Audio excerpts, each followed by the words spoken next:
Praise the Lord. ஆண்டவரும் இரட்சகருமாகிய இயேசு கிறிஸ்துவனுடைய மகத்துவமுள்ள நாமத்தில் உங்கள் ஒவ்வொருவருக்கும் என்னுடைய அன்பான வாழ்த்துக்கள். பிரியமான தேவஜனமே, இந்த செய்தி மூலமாய் உங்களோடு தொடர்பு கொள்வதில் மிகுந்த மகிழ்ச்சி. கர்த்தர் அடியேனுக்கு கொடுத்த இந்த வாய்ப்புக்காக ஆண்டவரை நான் நன்றியோடு ஸ்தோத்திரிக்கிறேன். இப்பொழுதும் ஒரு பாடலை ஜெபத்தோடு நான் பாடி தொடர்ந்து இந்த செய்தியை நாம் கேட்கலாம். எங்கெங்கு இருந்து இந்த செய்தியை கேட்கிறீர்களோ அங்கே தேவனாகிய கர்த்தர், ஆண்டவராகிய இயேசு கிறிஸ்து ஜீவனுள்ளவர், உங்களுக்கும் எனக்கும் பெரிய அற்புதங்களை செய்வாராக. ஜெபத்தோடு கேளுங்கள், கர்த்தர் உங்களை ஆசீர்வதிப்பார். ஒரு பாடலை சேர்ந்து பாடுவோமா? நன்றியோடு நான் துதி பாடுவேன். உள்ளத்தின் ஆழத்திலிருந்து நாம் பாடுவோம். நன்றியோடு நான் துதி பாடுவேன் எந்தன் இயேசு ராஜனே, எனக்காய் நீ செய்திட்ட நன்மைக்காய் என்றும் நன்றி கூறுவேன் நான். சேர்ந்து என் கூட பாடுவீங்களா? ஆண்டவருக்கு செய்த நன்மைகளுக்காக அவரை நன்றியோடு நாம் துதித்து சேர்ந்து நாம் பாடுவோம். நன்றியோடு நான் துதி பாடுவேன் எந்தன் இயேசு ராஜனே, எனக்காய் நீ செய்திட்ட நன்மைக்காய் என்றும் நன்றி கூறுவேன் நான். என்னில் அடங்கா நன்மைகள் யாவையும் எனக்களித்திடும் நாதனே, என்னில் அடங்கா நன்மைகள் யாவையும் எனக்களித்திடும் நாதனே, நினைக்காத நன்மைகள் தருபவரே, உமக்கென்றுமே துதியே. நினைக்காத நன்மைகள் அளிப்பவரே, உமக்கென்றுமே துதியே. நன்றியோடு நான் துதி பாடுவேன் எந்தன் இயேசு ராஜனே, எனக்காய் நீ செய்திட்ட நன்மைக்காய் என்றும் நன்றி கூறுவேன் நான். எண்ணில் அடங்காத நன்மைகள் நம்முடைய வாழ்க்கையில் செய்திருக்கிறார். நாம் நினைக்காத நன்மைகளையும் அவர் செய்திருக்கிறார். அவருடைய பரிசுத்தமுள்ள நாமத்துக்கு ஸ்தோத்திரம். காரணம் என்னவென்றால், உங்களுக்கும் எனக்கும் அவர் ஒரு நல்ல ஒரு சிநேகிதனாய் இருக்கிறார். இன்றைக்கும் நம்முடைய செய்தியினுடைய தலைப்பு சிநேகிதன் என்ற தலைப்பின் கீழே உங்களோடு நான் வார்த்தைகளை பகிர்ந்து கொள்ள இருக்கிறேன். உங்களுக்கு நல்ல ஃப்ரெண்ட்ஸ் இருப்பாங்கள்ல, இருக்கிறாங்களா? ஃப்ரெண்ட்ஸ்லேயும் சில டெசிக்னேட் பண்ணி வச்சுருப்போம்ல,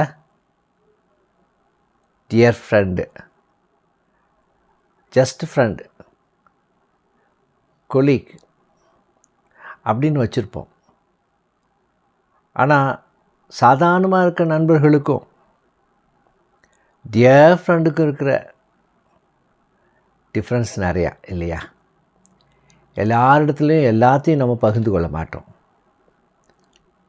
டியர் ஃப்ரெண்டுக்கிட்ட தான் எல்லாவற்றையும் பகிர்ந்து கொள்வோம். எதையும் மறைக்க மாட்டோம். எவ்ரிதிங். எனக்கு அப்படி ஒரு நண்பர் இருந்தார்.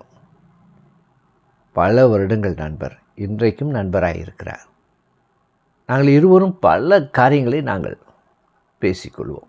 குடும்பத்தின் காரியங்கள், ஊழியத்தின் காரியங்கள் எல்லாவற்றையும் ஒளிவு மறைவு இல்லாமல் பேசிக்கொள்வோம். ஆனால் அதை காட்டிலும் ஒருவர் நம்முடைய சிநேகிதராக இருக்கிறார். அவர்தான் ஆண்டவராகிய இயேசு கிறிஸ்து. நம்முடைய செய்தியின் தலைப்புக்கு ஆதாரமாக யாத்திராகம புஸ்தகம் 33வது அதிகாரம் முதல் வசனத்தை நாம் வாசிக்கும்போது, மோசேயை தேவன் தன்னுடைய சிநேகிதன் என்று அழைத்தார். மோசேயோடு முகமுகமாய் பேசினார். மாத்திரமல்ல, மோசேக்காக வாதாடவும் செய்தார் என்று என்னாகமம் 12ஆம் அதிகாரத்திலே நாம் வாசிக்க முடியும். யாத்திரம் 33 முதல் வசனத்திலே மோசேயை தேவன் தன்னுடைய சிநேகிதனாய் அழைத்தார். அல்லேலூயா, அல்லேலூயா. அன்புக்குரிய தேவஜனமே, சிநேகிதனாய் தேவன் நம்மை அழைக்க வேண்டும் என்றார். இங்கே பார்க்கிறோம், அவனோடு முகமுகமாய் பேசினார். முகமுகமாய் பேசினார். ஒரு தேவாதி தேவன், அண்ட சராசரங்களையும் படைத்தவர், வல்லமையுள்ள கர்த்தர், சர்வ வல்லமையுள்ளவர், எல்ஷடாய், அந்த தேவன் மோசேயோடு முகமுகமாய் பேசினாராம். மாத்திரமல்ல, மோசேக்கு விரோதமாய் யார் எழும்பினாலும் மோசே பட்சத்திலே ஆண்டவராகிய தேவன் இருந்தார் என்று சொல்லி நான் பார்க்க முடியும்.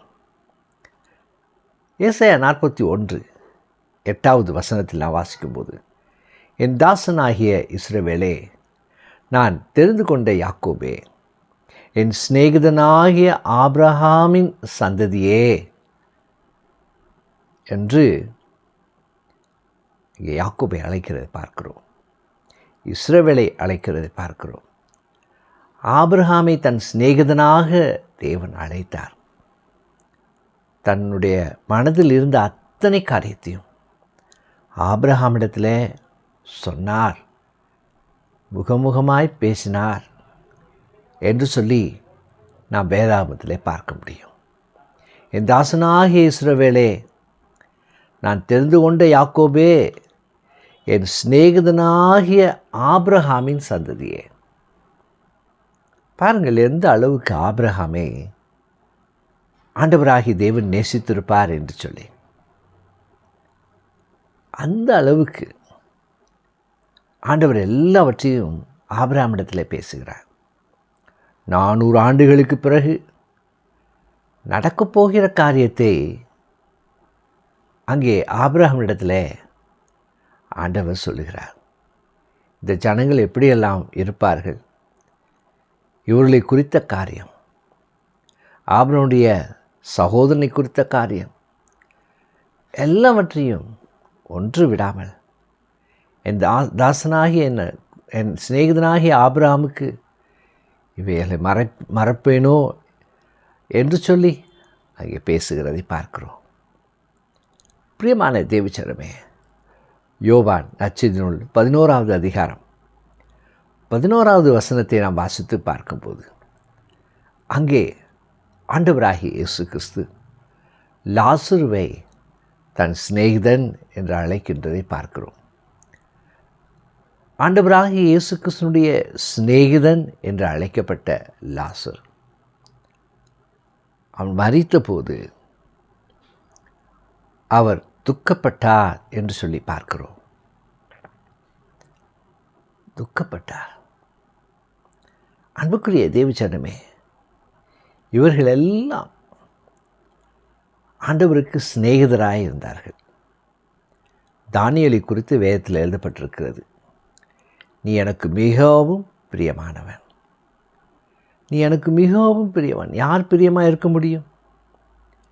அவரிடத்தில் அதிக நெருக்கமாக இருக்கிறவர்களிடத்தில், யார் ஆண்டவரிடத்தில் அதிகமாக நெருக்கமாக இருக்காங்களோ அவங்க தான் சிநேகிதராக இருக்க முடியும். யோவான் நற்செய்தி நூல் 15ஆம் அதிகாரம் 12 15 வரை வாசித்து பார்க்கும்போது, நான் உங்களில் அன்பாய் இருக்கிறது போல நீங்களும் ஒருவரில் ஒருவர் அன்பாய் இருக்க வேண்டும் என்பதே என்னுடைய கற்பனையாய் இருக்கிறது. ஒருவன் தன் சிநேகிதருக்காக தன் ஜீவனை கொடுக்கிற அன்பிலும் அதிகமான அன்பு ஒருவரிடத்திலும் இல்லை. பார்த்தீர்களா? தன் சிநேகிதருக்காக ஜீவனையே கொடுக்கிற ஒரு அன்பு, அது வேறு யாரிடத்திலும் இல்லை. நீங்களும் நானும் ஆராதிக்கிற ஆண்டவரிடத்தில் இருக்கிறது. உங்கள் இரத்த சொந்தமாய் பிறந்த சகோதர சகோதரிகள் உங்களை நேசிக்காமல் இருக்கலாம். நீங்கள் அதிக நம்பிக்கையாய் நம்பி உங்கள் வாழ்க்கையே கொடுத்த கணவன் மனைவி உங்களிடத்தில் நேசமாக இல்லாமல் போகலாம். ஆனால் உண்மையான ஒரு அன்பு, மாறாத அன்பு, எந்த சூழ்நிலையிலும் ஒரே நேசத்தை கொண்டிருக்கிற அந்த அன்பு, அது ஆண்டவராகிய இயேசு கிறிஸ்துனுடைய அன்பு மாத்திரமே. அந்த அன்பு எப்படிப்பட்டதாம்? தன்னுடைய ஜீவனையே கொடுக்கிற அன்பா. பார்த்தீர்களா? தன் ஜீவனையே கொடுக்கிற அன்பு. கொடுத்தாரா இல்லையா? கொடுத்தபடியினால்தான் நமக்கு இந்த சந்தோஷம், கொடுத்தபடியினால்தான் நமக்கு இந்த மீட்பு. தொடர்ந்து அங்கே வாசிக்கும் போது, நான் உங்களுக்கு கற்பிக்கிற யாவையும் நீங்கள் செய்வீர்களானால் என் சிநேகிதராய் இருப்பீர்கள். அவருக்கு சிநேகிதராய் இருப்பதற்கு அவர் சில காரியங்களை கற்றுக் கொடுத்திருக்கிறார். அந்த காரியத்தை நாம் கடைப்பிடிக்கும் போது, முதலாவது அவருடைய சித்தத்தை அறிந்திருப்பது, இரண்டாவது அவரை பிரதிபலிப்பது, மூன்றாவது அவருடைய சுவிசேஷத்தை அறிவிப்பது, நான்காவது இரட்சிப்பின் வஸ்திரத்தை காத்துக்கொள்வது. இப்படி சொல்லிக்கொண்டே போகலாம். தேவனுடைய சித்தத்தின்படி செய்கிறவர்களே என் சிநேகிதர். ஒரு சமயம் ஆண்டவராகிய இயேசு கிறிஸ்துவும் அவருடைய சகோதரனும் தாயாரும் வந்து நின்றபோது, ஆண்டவராகிய இயேசு கிறிஸ்துவனிடத்தில் சொல்கிறாங்க, உங்கள் தாயாரும் சகோதரனும் வந்திருக்கிறாங்க. அப்பொழுது ஆண்டவராகிய இயேசு கிறிஸ்து என்ன சொல்கிறார்? என் சித்தத்தின்படி செய்கிறவர்களே என்னுடைய சகோதரனும் தாயுமா இருக்கிறாங்க. இங்கே சொல்லப்பட்டிருக்கு, நான் உங்களுக்கு கற்பிக்கிற யாவையும் நீங்கள் செய்வீர்களானால் என் சிநேகிதராய் இருப்பீர்கள். இனி நான் உங்களை ஊழியக்காரர் என்று சொல்வதில்லை. ஊழியக்காரன் தன் எஜமான் செய்கிறதை அறிய மாட்டான். நான் உங்களை சிநேகிதர் என்றேன். ஏனெனில் என் பிதாவின் இடத்தில் நான் கேள்விப்பட்ட எல்லாவற்றையும் உங்களுக்கு அறிவித்தேன். எல்லாவற்றையும், எதையும் மறைக்கலை, எதையும் மறைக்கலை. எல்லாவற்றையும் அப்படியே தேவன் பிதா இடத்தில் பெற்றுக்கொண்ட அத்தனையும் ஆண்டவராகிய இயேசு கிறிஸ்து உங்களுக்கு எனக்கும் அப்படியே கற்றுக் கொடுத்திருக்கிறார். பார்த்தீர்களா? பிதாவுக்கும் இயேசு கிறிஸ்துவுக்கும் இருந்த அந்த நெருக்கத்தை பார்த்தீங்களா? அவளுக்குள்ளே இருந்த அந்த ஐக்கியத்தை பார்த்தீங்களா? அதே ஐக்கியத்தை தான் ஆண்டவராகிய இயேசு கிறிஸ்து உங்களிடத்தில் என்னிடத்தில் எதிர்பார்க்குறார். அதைத்தான் எதிர்பார்க்குறார்.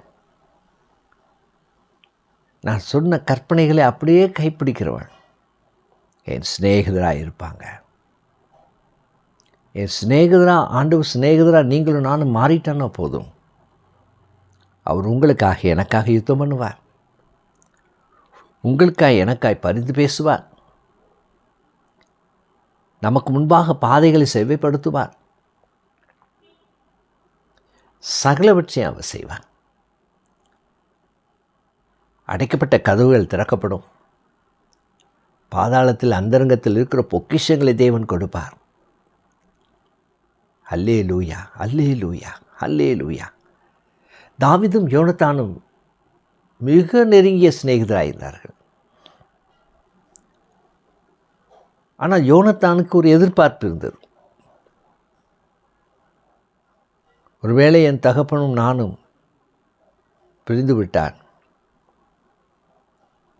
என்னுடைய சந்ததியிலே யாருக்காகிலும் பிழைத்திருந்தால் அவருக்கு நீ உதவி செய்ய வேண்டும் என்ற கண்டிஷன். 1 சாமுவேல் 18ஆம் அதிகாரம் 3ஆம் வசனத்தில் வாசித்து பார்க்கும்போது, யோனத்தான் தாவீதை தன் ஆத்துமாவை போல சிநேகித்ததினால் அவனும் இவனும் உடன்படிக்கை பண்ணி கொண்டார்கள். பார்த்தீர்களா? யோனத்தான் தான் போர்த்து கொண்டிருந்த சால்வையை கலற்றி அதையும் தன் வஸ்திரத்தையும் தன் பட்டயத்தையும் தன் வில்லையும் தன் கட்சியும் கூட தாவீதுக்கு கொடுத்தான். வித் த கண்டிஷன், உடன்படிக்கை. ஆனால் ஆண்டவராகிய இயேசு கிறிஸ்துவினுடைய உடன்படிக்கை என்ன? எந்த எதிர்பார்ப்பும் இல்லாத ஒரு அன்பு, எந்த எதிர்பார்ப்பும். there is no condition, unconditional love. அதுதான் ஆண்டவராகிய இயேசு கிறிஸ்து உங்களுக்கு எனக்கும் கொடுத்திருக்கிறார். ஆகவே தான் தன் ஜீவனையே கொடுத்தார். ஆனால் ஒன்றை மட்டும் கேட்குறாரு, என் வார்த்தையின்படி நீ நட. 1 சாமுவேல் 1 அதிகாரம் 5ஆம் வசனத்தில் வாசிக்கும்போது, எல்கானா அன்னாளை அதிகமாய் சிநேகித்தான். அன்னாளுக்கு இரட்டிப்பான பங்கை கொடுத்தான். இரட்டிப்பான பங்கு, அதிகமாக சிநேகித்தான். காரணம் என்ன? அன்னாளுக்கு குழந்தை இல்லை. இந்த இரட்டிப்பான பங்கு கொடுத்தாச்சிலும் அன்னாளை திருப்திப்படுத்தணும். ஸ்நேகம் ஒரு பக்கம், ஆனால் அவருடைய கண்ணீரை கொஞ்சமாச்சு துடைக்கணும், அவர் துக்கத்தை கொஞ்சமாச்சு துடைக்கணும்னு 2 மடங்காய் கொடுத்தார். எல்கானாவே அப்படி செய்வார் என்றால், உங்களை என்னை சுசித்த ஆண்டவர், கரப்பிடித்தவர் எத்தனை அதிகமாய் செய்வார் அல்லவா? 1 கொரிந்தியர் 2ஆம் அதிகாரம் 9ஆம் வசனத்தை வாசித்து பாருங்கள். எழுதியிருக்கிறபடி தேவன் தம்மிடத்தில் அன்பு கூறுகிறவர்களுக்கு ஆயத்தம் பண்ணினவைகளை நம்முடைய கண் காணவும் இல்லை, காது கேட்கவும் இல்லை, அவைகள் மனுஷனுடைய இருதயத்திலே தோன்றவும் இல்லை. பார்த்தீர்களா? தேவனிடத்தில் அன்பு கூறுகிறவர்களுக்கு அவர் வைத்திருக்கிற அந்த ஆசீர்வாதங்கள். இந்த சிநேகிதனை தான் நான் உங்கள்கிட்ட பேசிகிட்டு இருக்கேன் இவ்வளோ நேரம். உண்மையான சிநேகிதனை தேடிட்டுருக்கீங்களா? யார்கிட்ட போய் என் காரியத்தெல்லாம் நான் சொல்லுவேன்? இன்றைக்கு உலகத்தில் இருக்கிற சிநேகிதத்தை சொல்லும்போது ஒரு காலகட்டம் வரும்போது அதுவே நமக்கு பகையாக மாறிப்போகுதே, அவர்களே எதிரடியாக மாறிடுறாங்களே.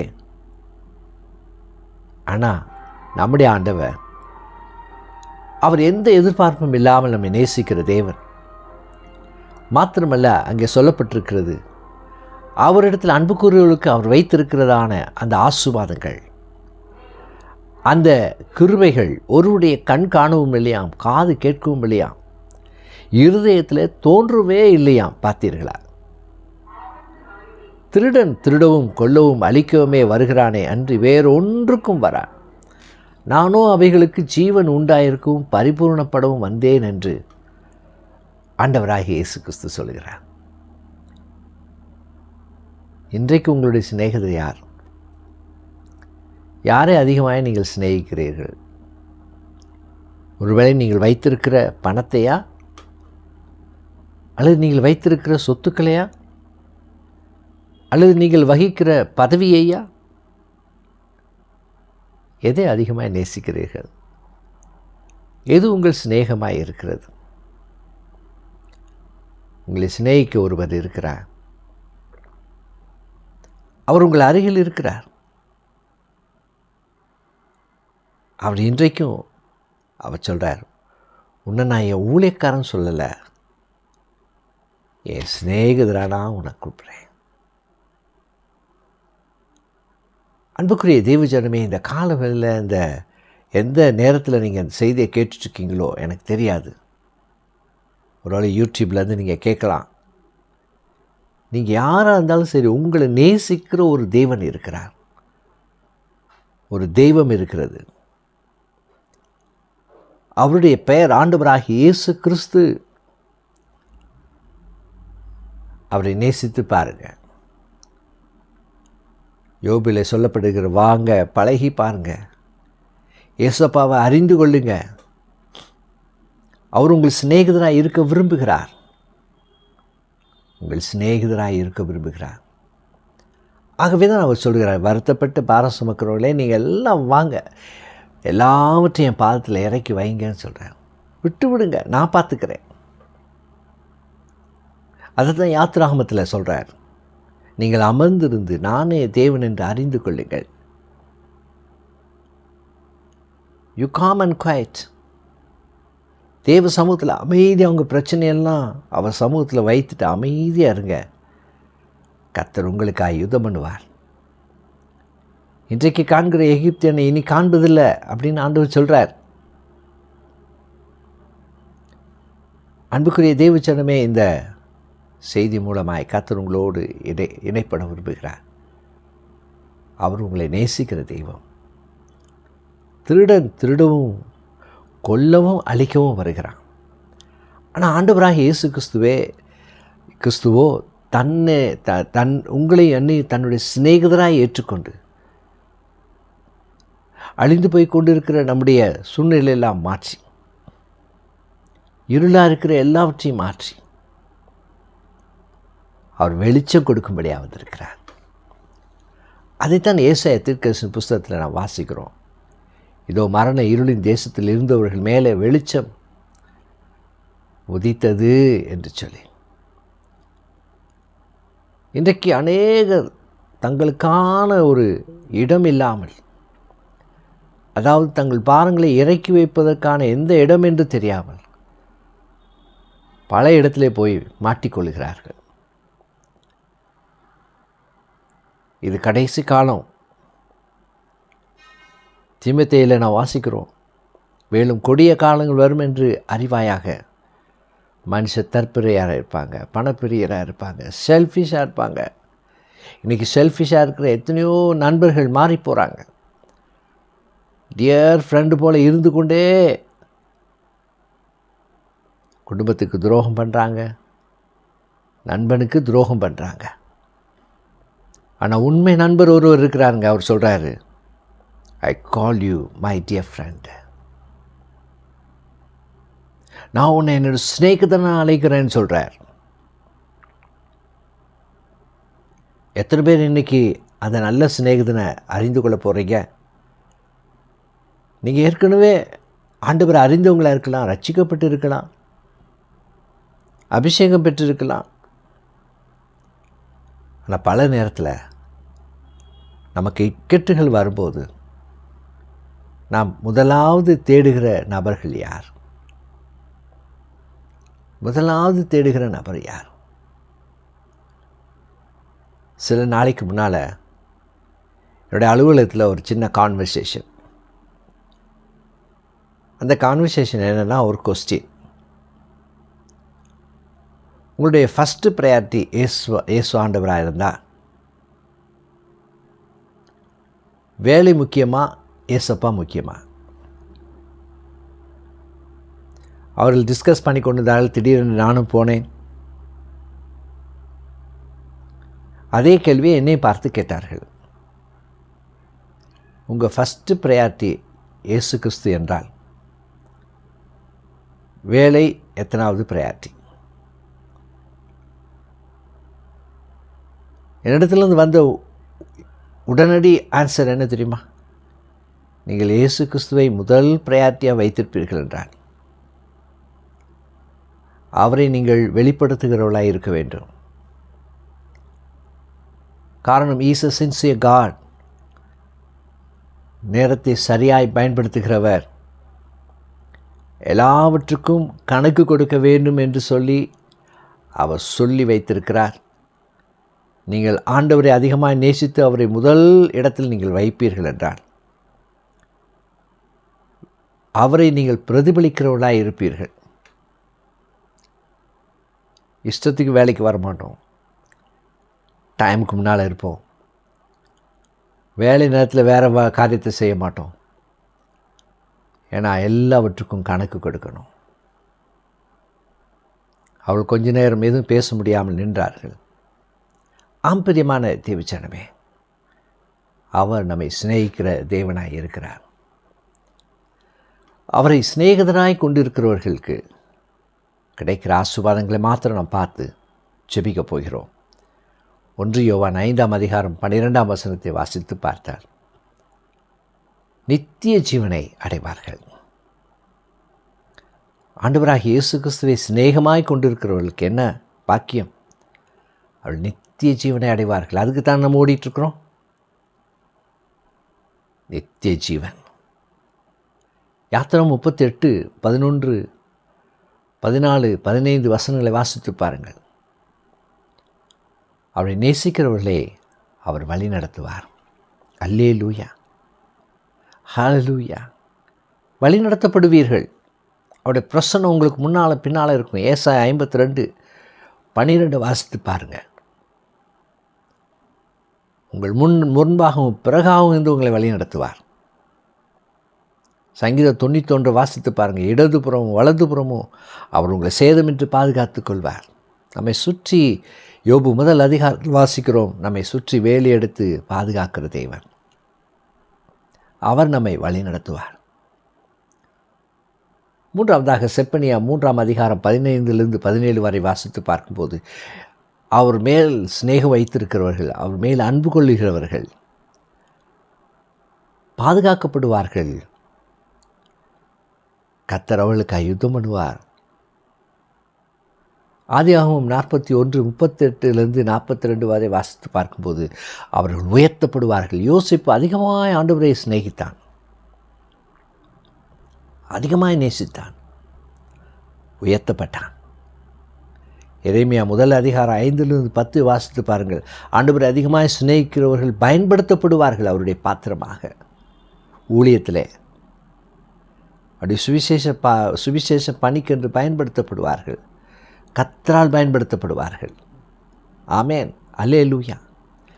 மாத்திரமல்ல, யாத்திராகமம் 20 அதிகாரம் 6 வசனத்தை வாசித்து பாருங்கள். அங்கே சொல்லப்பட்டிருக்கிறது, இரக்கம் பெறுவார்கள். கர்த்தரிடத்தில் இரக்கம். கடைசியாக ஒரு வார்த்தை நான் உங்களுக்கு சொல்ல விரும்புகிறேன். பரலோகத்தில் அவரோடு இருக்கும்படிக்கு கிருபை தருவாராம். அதைத்தான் யோவான் நற்செய்தி நூல் 17 அதிகாரத்தை முதலேருந்து வாசித்து பாருங்கள். அவர் உங்களுக்காக எனக்காக ஆண்டவர் பிதாவின் இடத்துல ரெக்கமெண்டேஷன் பண்ணுறதை பார்க்குறோம். வாசித்து பாருங்கள். ரொம்ப அழகான ஒரு பகுதி யோவான் நற்செய்தி நூல் 17 அதிகாரம். இன்றைக்கு இந்த வார்த்தை கேட்டுக்கொண்டிருக்க அன்பு சகோதரனே, சகோதரியே, ஆண்டவர் உங்கள் சிநேகிதராக இருக்காரா? அல்லது உலகம் உங்கள் சிநேகிதராக இருக்கா? எது உங்கள் சிநேகமாக இருக்குது? ஆண்டவர் உங்கள் சிநேகிதராக இருப்பார் என்றால் அவரை அதிகமாய் நாம் நேசிக்கவும், எல்லாவற்றிலும் அவரை முன்பாக வைக்கவும், முதலாவது வைக்கவும் அவர் நமக்கு கிருபை தருவாராக. ஜெபிக்கலாமா? எங்களை நேசிக்கிற மகா பரிசுத்தமும் கிருபையும் இரக்கமுள்ள நல்ல ஆண்டவரே, இந்த வார்த்தையை கேட்ட ஒவ்வொரு பிள்ளைகளையும் கர்த்தர் நீ ஆசீர்வதிப்பீராக. உடைய கிருபைகளாக ஒப்புக் கொடுக்கிறோம். எத்தனை நல்ல ஒரு சிநேகிதனாய் நீர் எங்களுக்கு இருக்கிறீர். அதற்காக உமக்கு நன்றி செலுத்துகிறோம். உடைய கிருபைகளாய் ஒப்புக் கொடுக்கிறோம் ஆண்டவரே. இந்த வார்த்தையை கேட்ட ஒவ்வொரு பிள்ளைகளையும் கர்த்தர் அளவுக்கு அதிகமாய் ஆசீர்வதிப்பீராக. அவருடைய கண்ணீர் யாவும் துடைக்கப்படுவதாக. நல்ல ஒரு சிநேகிதனாய் அவருடைய எல்லாவற்றையும் ஷேர் பண்ணுற எல்லாவற்றிலும் அவளை கிருபை தருபடியாய் ஜெபிக்கிறேன். ஆண்டவராகிய இயேசு கிறிஸ்து மூலம் ஜெபிக்கிறோம் நல்ல பிதாவே. ஆமேன், ஆமேன். God bless you. Have a blessed day. Amen.